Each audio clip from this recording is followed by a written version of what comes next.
is up, my internet friends and family? I am Charmx, and today I'm going to be reacting to 10 most inappropriate messages in kids shows. So if you're a kid watching this, you might not actually want to watch this, as it might ruin the kids show for you. But with that being said, the original link's in the description, and let's begin.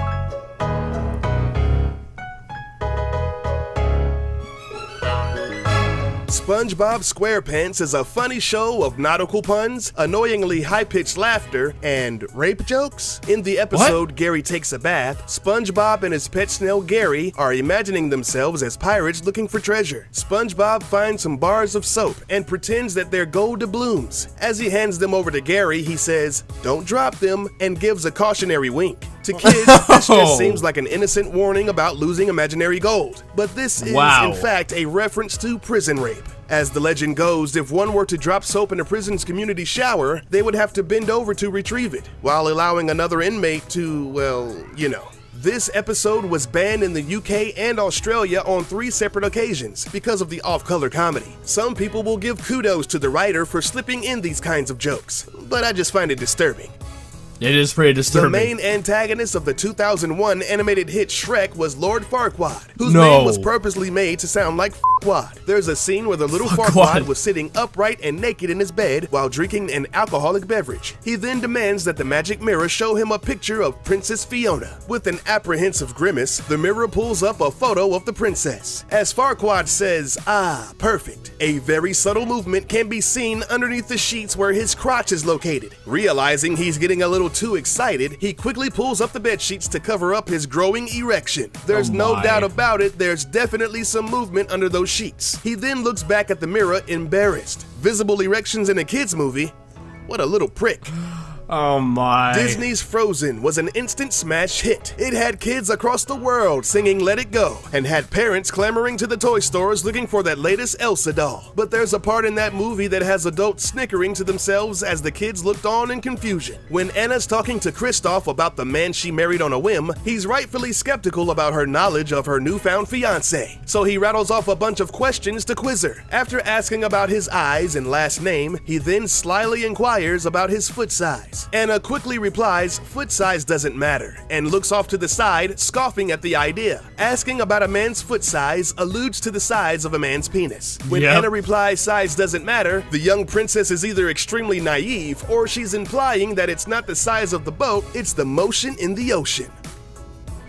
Of all the entries on the list, this one is the most blatant example of sneaking sex into a kid's film. The Rescuers was a 1977 animated film dealing with kidnapping victims and the mouse organization hired to help them. These pint-sized detectives travel the world on the back of an albatross, trying to rescue an orphan girl from the middle of the Devil's Bayou. Wow, what a charming and enduring story of heroism. Well, it would be if the production team didn't intentionally put a picture of a bare-chested lady right in the movie. As the mice are flying on the back of a bird strapped inside of a sardine can, in the background there is a totally topless woman standing in the window. For 22 years, the pornographic image went undetected. Then, in 1999, Disney issued a recall on all copies of the film. They claimed that it was added in post-production by a company not affiliated with them. Disney said the aim of the recall was to keep its promise to families that they can trust and rely on the Disney brand to provide the best in family entertainment. Looks like the only thing Disney's providing is the best boobs in the business.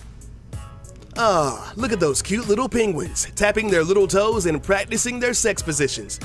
Wait, what? Yep, you heard right. These penguins get down and dirty right in front of you, and your kids were none the wiser. In one scene, Gloria pops out of the water and then slides down across the ice. Well, wouldn't you know it, old clumsy Mumbles flies out of the water and hilariously lands on top of Gloria. As they slip and slide around each other, they find themselves in some pretty unfortunate positions. What follows is a cavalcade of Kama Sutra. They are pretty much doing several erotic sex positions, which to the kids looks like innocent floundering accidents. I'm not sure how 2 penguins in the 69 position and then into the doggy style got approved for a PG rating. I guess Mumble's feet aren't the only thing that he'll be tapping tonight.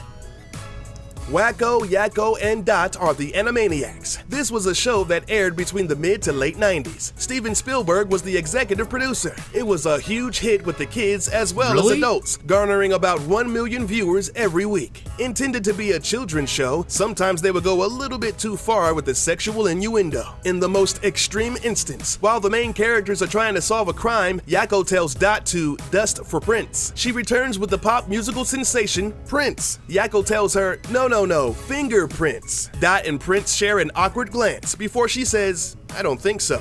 The joke is that she misheard the instructions as fingerprints. This naughty double entendre was never recalled or edited out. Even the creators of the show don't know how it managed to get past the censors. I have no idea how.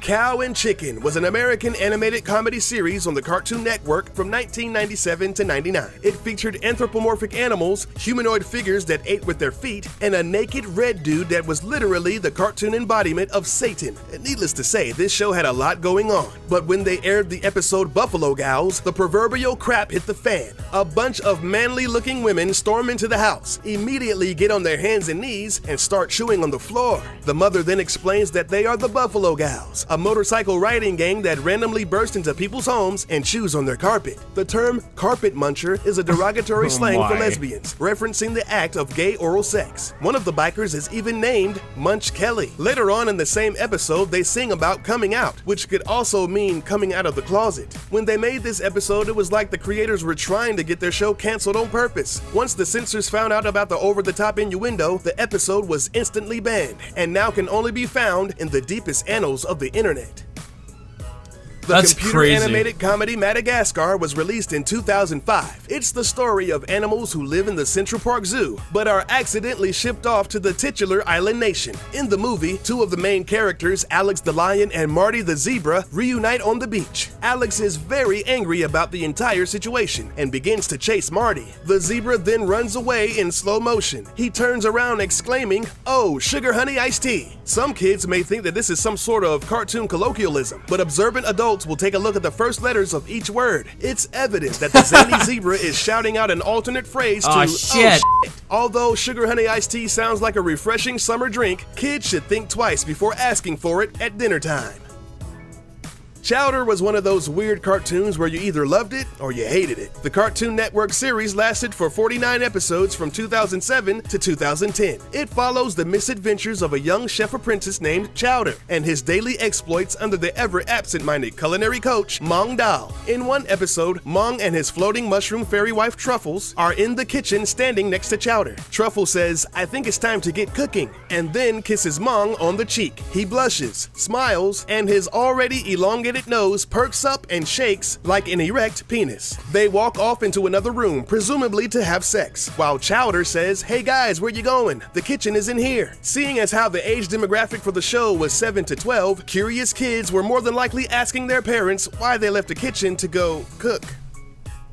Nickelodeon cartoons in the 90s were totally awesome. Rocko's Modern Life, Doug, and Ren and Stimpy instantly come to mind. But the reigning king of ratings was undoubtedly Rugrats. The day-to-day adventures of Tommy, Chucky, Phil, Lil, and Angelica kept kids from ages 2 to 11 coming back each week. Every now and then, they would throw a couple of adult jokes in there that flew way over the young viewers' heads. In one episode, the Rugrats' grandpa rents some movies from the local video store. Two of the tapes are age-appropriate films starring the kids' favorite dinosaur, Reptar. The last flick is Grandpa's personal favorite, the adult fantasy film Lonely Space Fixes.